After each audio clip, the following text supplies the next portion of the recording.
Alright, so we're moving into section 7.2, ionic bonds and ionic compounds, okay?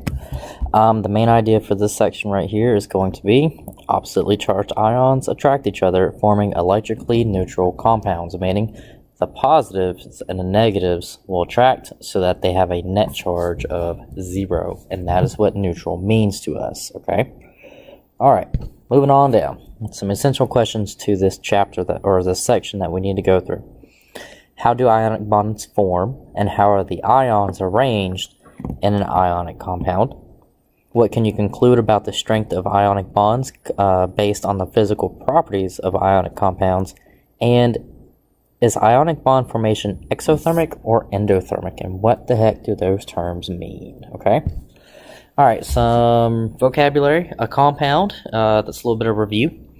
A compound is a chemical formula. It's more than one atom bonded together. Alright, some new vocab for us. Ionic bonds, ionic compounds, crystal lattice, not lettuce, lattice, electrolyte, and lattice energy. Okay.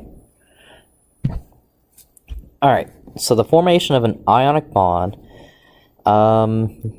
I'll just go ahead and read this to y'all. The electrostatic force that holds oppositely charged particles together in an ionic compound is called an ionic bond. That electrostatic force just means the attraction between the positive and negative stuff in that compound, okay?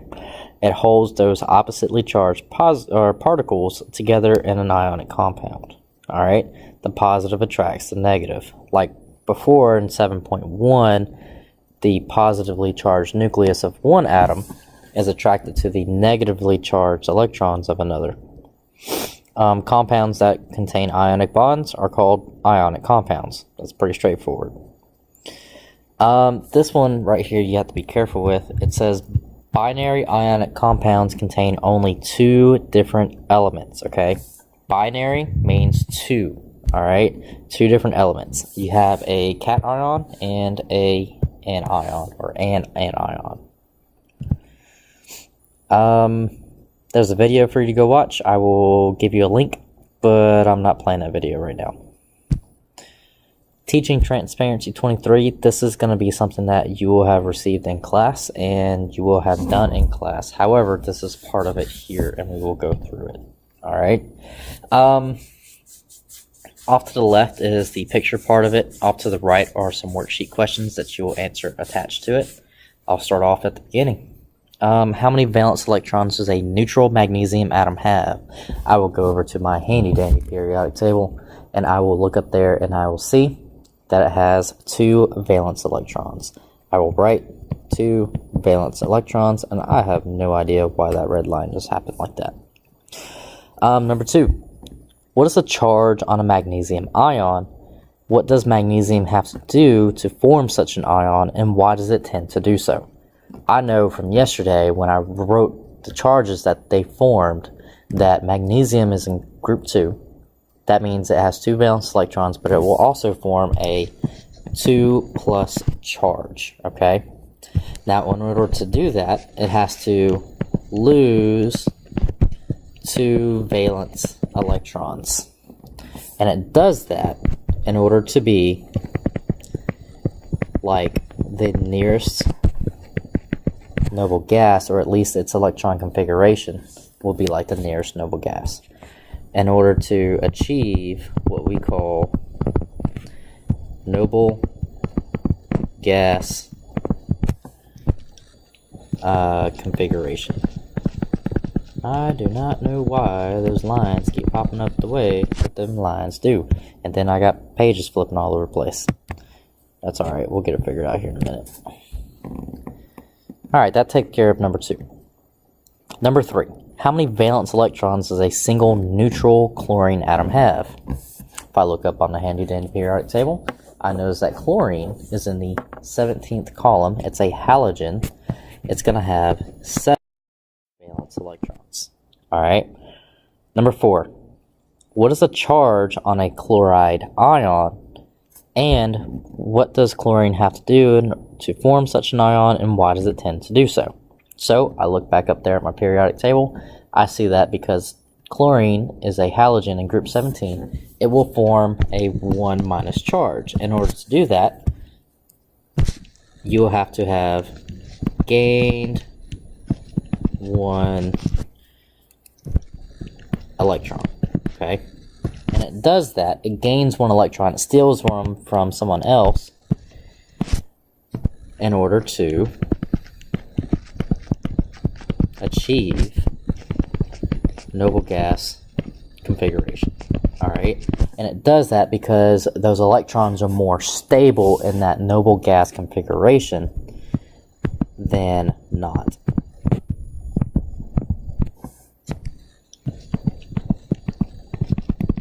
And let me finish writing this here because I talk faster than I write. All right, as long as that page does not keep flipping over, we will be doing just fine. All right, number 5. It says how many magnesium atoms and how many chlorine atoms react to form 1 formula unit of magnesium chloride, Y, and what is the formula of magnesium chloride? Looking up there and looking at the charges, I know that magnesium has a 2+ charge and chlorine has a -1 charge. If I come over here to this picture that I have, and I know y'all are going to have to look at it sideways here, magnesium's a 2+, chlorine, or those chloride ions, are -1 each. Make sure he's got his charge. Each one of those chlorides has gained an electron from the magnesium. The overall net charge of those things together has to be equal to 0. So that tells me that there has to be 1 magnesium cation, dang page, for every 2 chloride ions. And I don't know why it did that. There we go. Okay. It does this because it has to be electrically neutral. Has to be electrically neutral, meaning it is not positive, it's not negative. Those charges balance out. Dang thing. All right. So the formula for that magnesium chloride would have to be MgCl2.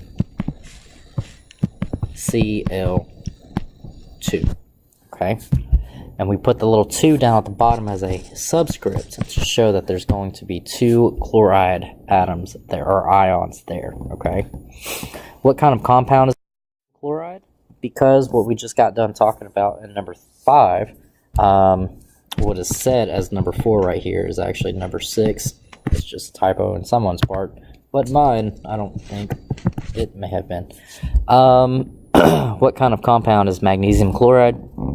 Magnesium chloride, since they are attracted, the magnesium and the chloride ions are attracted to each other because they have positive and negative charges. That makes it an ionic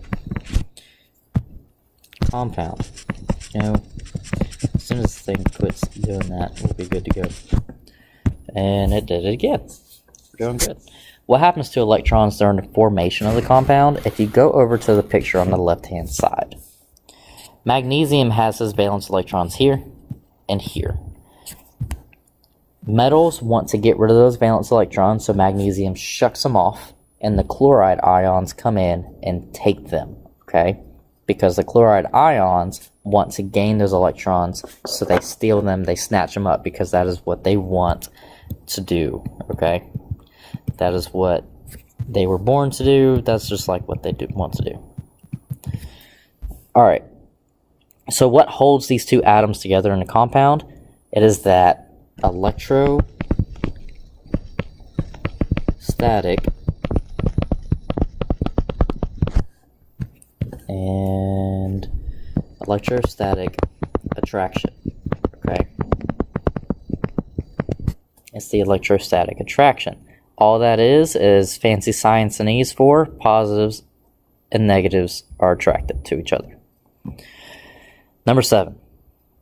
What is the formula of the ionic compound formed by magnesium and sulfur atoms? Explain why in terms of electron transfer, stability, and overall charge. And I apologize, but for this question, I'm going to scroll it back a slide so that we can see things not at an angle. All right, so number 7 was asking us about this chemical reaction right here, okay? Magnesium and sulfur, this guy and this guy, they're going to react to each other. Now, magnesium, we know, wants to get rid of those 2 valence electrons. Sulfur needs 2 valence electrons to be. So what's going to happen is this magnesium is going to get rid of those valence electrons, and it's going to go to the sulfur. And those unshared pairs of electrons will then have a new buddy. And what's going to happen over here on the right hand side, you have a magnesium atom. I'm going to take him and put him inside of these brackets here.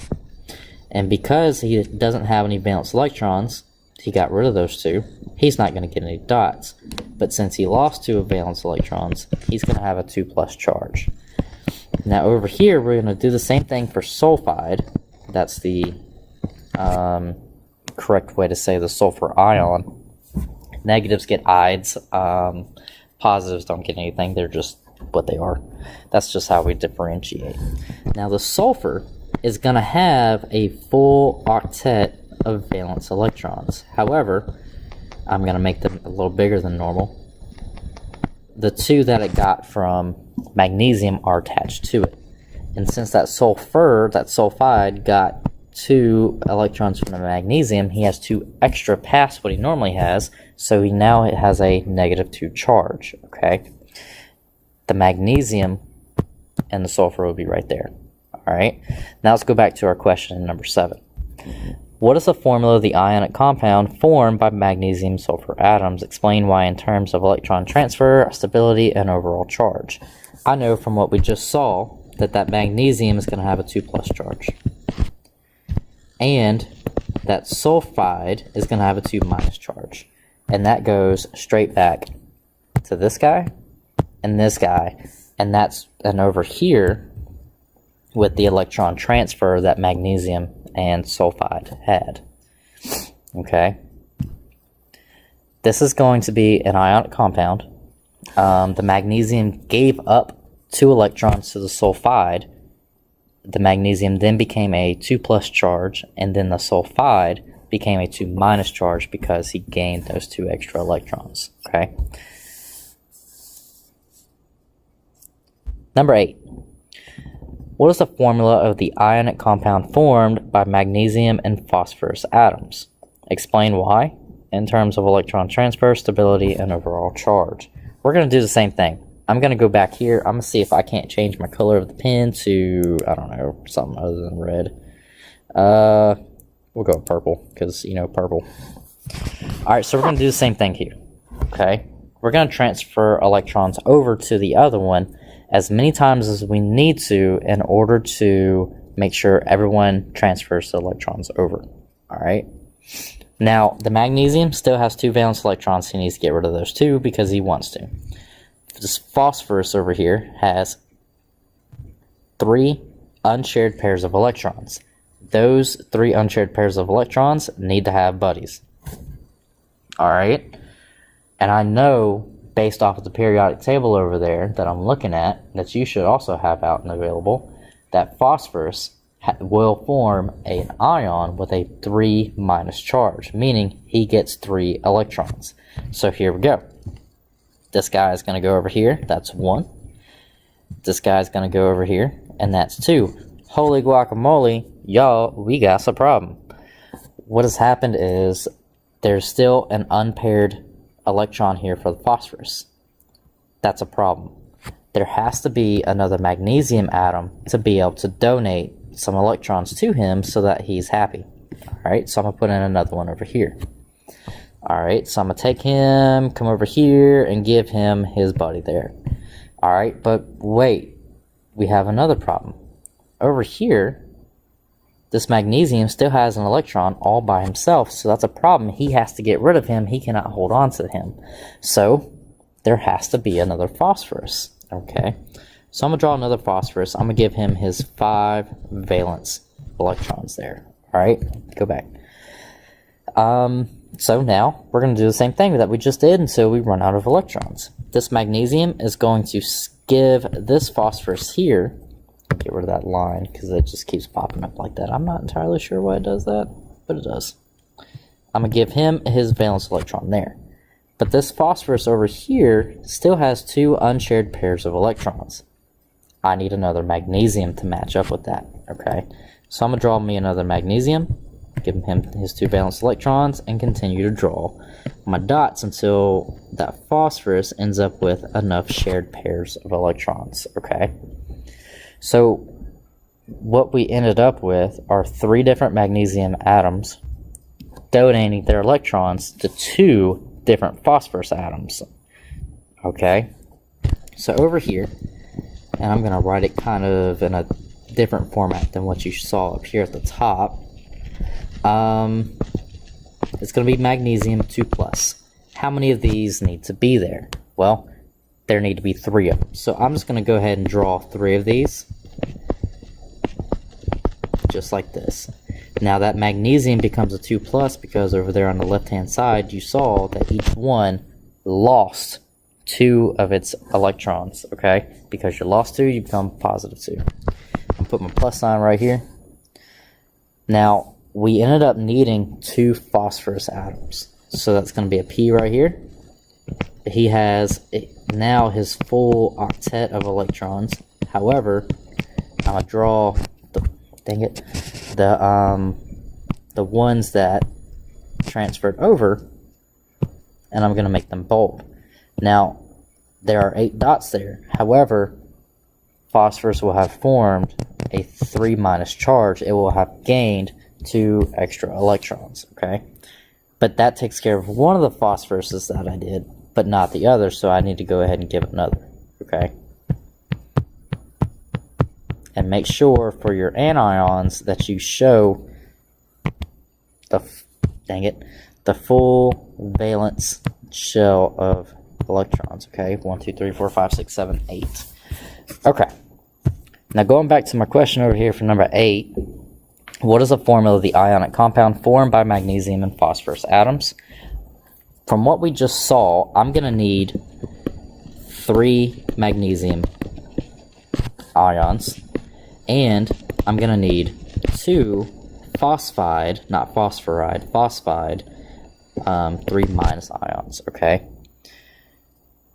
In order to create that formula, I'm going to have to come down here and I'm going to say Mg, and I need 3 of them, and we denote the number of atoms that are there, the number of ions that are there, by using a subscript, an opposite exponent, and then we're going to need 2 phosphides, which will be a 2 down here, okay? And that gives them all the electrons have transferred over. That gives them the stability that they need, and it gives them an overall net charge of 0. And I know that because going back to my picture over here, 2 plus, 2 plus, plus 2 plus, plus 2 plus is 6 plus. Why do you keep doing that? Okay, and over on this side, 3 minus plus 3 minus is negative 6. Negative 6 plus positive 6 from over here equals a net charge of 0, okay? All right, now let's go over to the slide that it wants me to go to so badly. All right. Number 2, it says explain how an ionic compound forms from these elements. We're going to do the same thing that we just did for A, B, C, and D, okay? And I want you to go through and do that. You can pause this video, try it on your own, do whatever you need to do. Or if you are in class today and you saw this, cool. If not, not so cool. But I am going to start writing the answers now, so if you'd like to pause and try this on your own, go for it.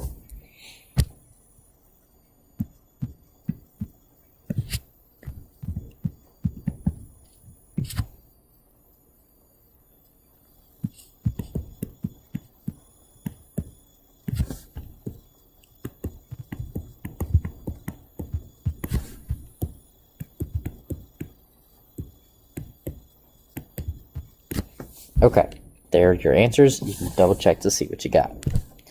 All right, moving on over to properties of ionic compounds. Now, this is really cool. Ionic compounds are kind of fascinating things. We need them every day in our lives, okay? That's how we survive. If we didn't have ionic compounds, we would not be able to conduct the electricity that our body needs in order to function, okay? And you actually see this happening in sports events, especially during football, especially during the summer portion or the hottest part of the games. People who cramp up, there's a reason they cramp up. It's because the electrolytes in their bodies are running out. They don't have enough of them, okay? And what that causes is your muscles to go into spasms. Your brain sends electrical signals to your body in order to move muscles, okay? Basically shocks it and it makes it move. And that's how you do what you do every day. When your body runs out of the electrolytes to carry the electrical signal, your body freaks out and it responds in a cramp. And that's why you see people pull a hammy on the field. All right, so I kind of got sidetracked, but that's all right. Positive and negative ions exist in a ratio determined by the number of electrons transferred from the metal atom to the non-metal atom, okay? The repeating pattern of particle packing in an ionic compound is called an ionic crystal. This picture here is pretty cool stuff. The big greens are going to be your chloride ions. The little not greens are going to be your sodium ions. And if you notice, it's a positive next to a negative, next to a positive, next to a negative, next to a positive, next to a negative. And it keeps doing that all the way through, and it ends up making this crystal. And that is why salt crystals look the way that they do. If you want to go home and, you know, pour some salt on the table and look at it with the magnifying glass, you can. I highly advise it. Just make sure you clean up your mess. The strong attractions among the positive and negative ions result in what is called a crystal lattice. Kind of like the lattice framing that's around the outside of houses that kind of fences off below the house. It kind of sort of does the same thing. A crystal lattice is a three-dimensional geometric arrangement of particles and is responsible for the structure of many minerals. This is why a quartz crystal looks the way that it does, okay? Now, down below is also a salt crystal lattice, a sodium chloride crystal lattice, and that is sort of how it is structured. Now, in an actual sodium chloride crystal lattice, you don't have these lines right here. We use those to denote a chemical bond, but in this model, those lines technically don't exist. I'm going to go back a slide. Your crystal lattice is more like this guy right here, and those atoms would just be, or those ions would be bumped up next to each other. Okay? All right, properties of ionic compounds.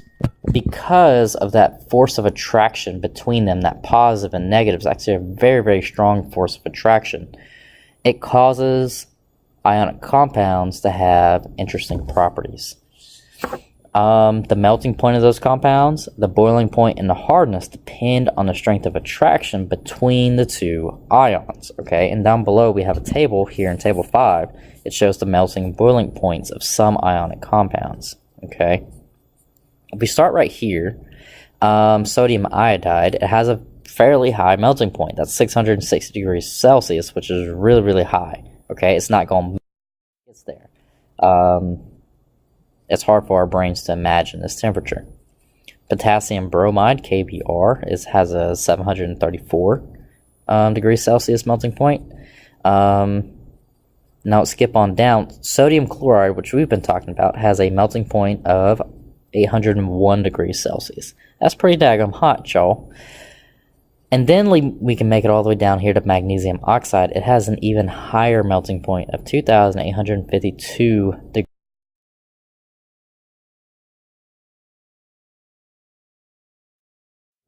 Break apart very easy. Okay, it keeps them bonded together. Moving on. Properties of ionic compounds. Now this slide's where it's at. All right. In a solid, ions are locked into position and electrons cannot flow freely, okay, because of that crystal lattice that they are in. Those electrons don't move anywhere. Solid ions are poor conductors of electricity. they don't conduct electricity very well because the electrons can't move around. They're stuck where they're at, okay? They're stuck inside of the chloride ions. They're stuck within the sodium ions. They just don't want to go anywhere. Now, liquid ions, or ions that are in what we call an aqueous solution, have electrons that are free to move so they can conduct electricity easily. Now, an aqueous solution is just something dissolved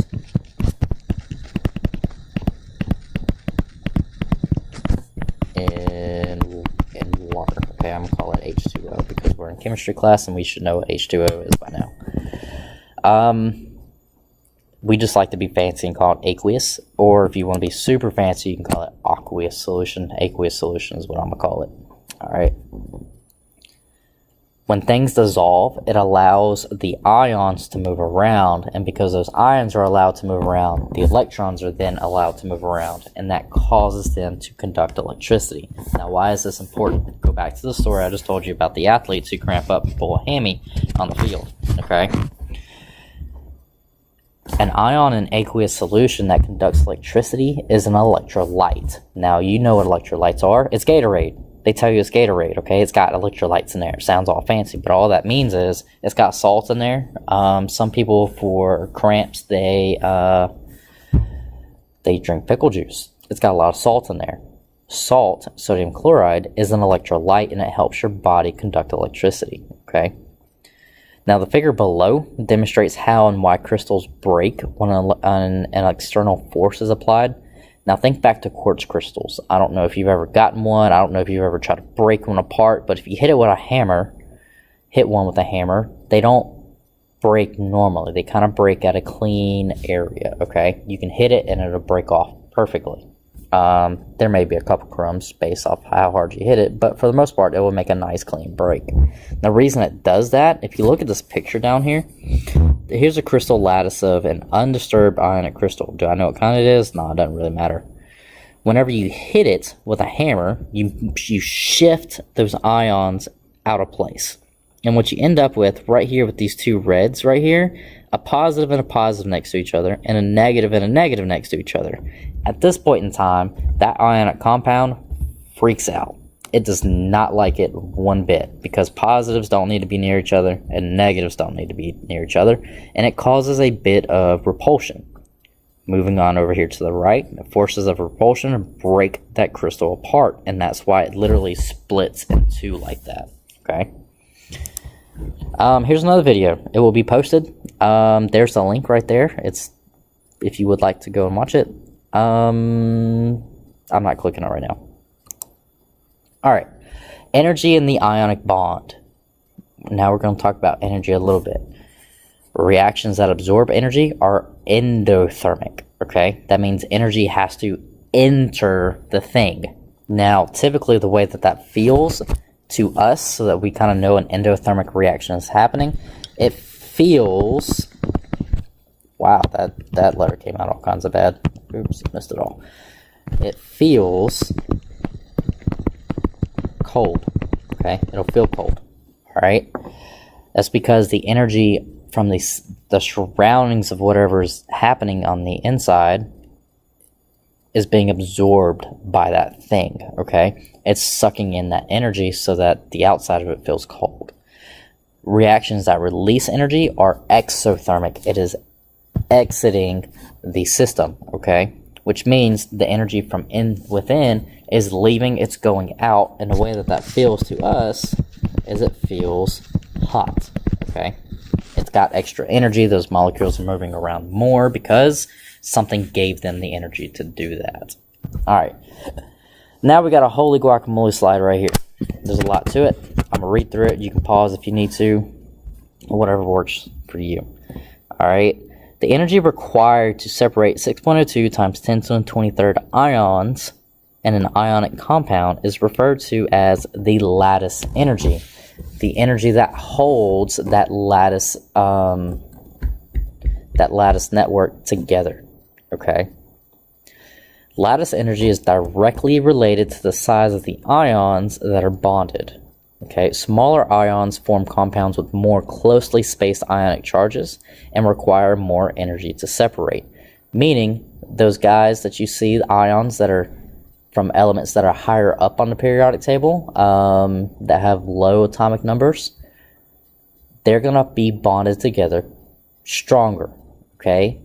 They do that because they're smaller, and that means that they are able to get closer to the nucleus of each other, and that means that the positives and negatives will bond together stronger because they're not further spaced apart.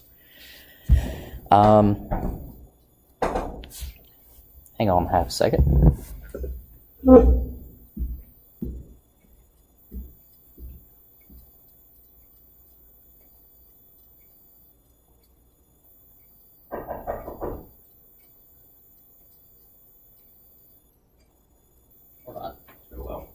People are trying to knock on my door. It's way too after school for that. These people need to get their lives together. I ain't coming by and fixing them. Alright. Back over here, we're talking about small ions or more stronger held together. The electrostatic force of attraction is inversely related to the distance between the opposite charges, meaning the smaller the ion, the greater the charge, okay? Or the greater the force of attraction. Sorry about that.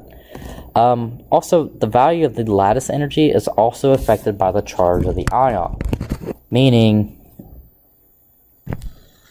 a 1 plus versus a 2 plus charge. 2 plus charge is going to be stronger than the 1 plus charge because 2 is better than 1. That's really all I got. I can't explain that any further. And in terms of negative, a 3 minus versus a 2 minus, that 3 minus is stronger because it's more negative. Now, pardon the fantastic handwriting there. Alright, here's a table of energies in ionic bonds. It kind of goes from some of the chemicals that we looked at before.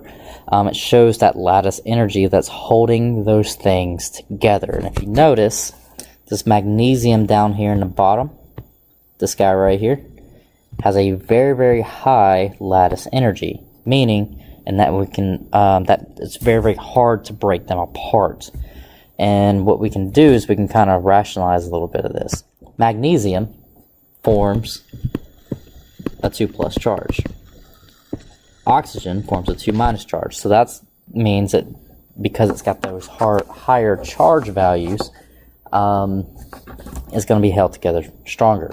Oxygen is also small, okay, because he's higher up on the periodic table. Magnesium's a fairly small ion as well, okay, because they're both small and they both have higher charge values. The force holding them together is stronger.